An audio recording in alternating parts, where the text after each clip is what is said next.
siku atakayofika bwana wa harusi kwa kanisa lake. Tujitayarisheni kungoja siku hiyo, tuweni tayari kwenda kumlaki.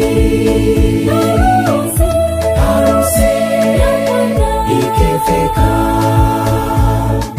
tutafurahia sote kuolewa naye, mbinguni tutapumzika. Harusi ikifika, tutafurahia sote kuolewa naye, mbinguni tutapumzika.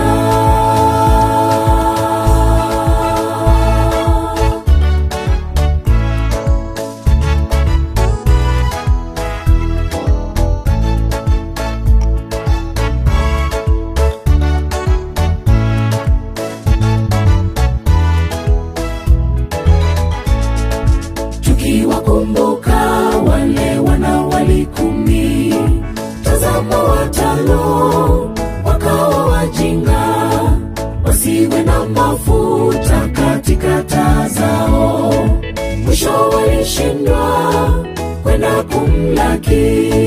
Nasi tujiulize kwenye matendo yetu, yanastahili harusi ya Bwana?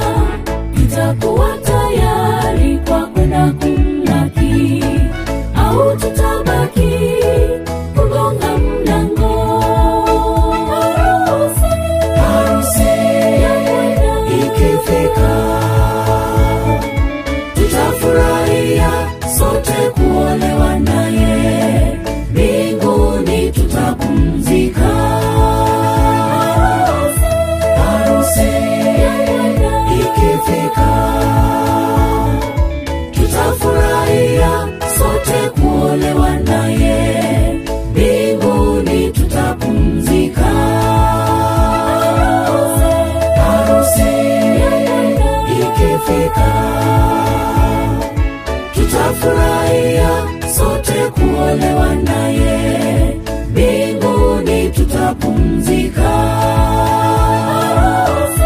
Harusi ikifika, tutafurahia sote kuolewa naye, mbinguni tutapumzika.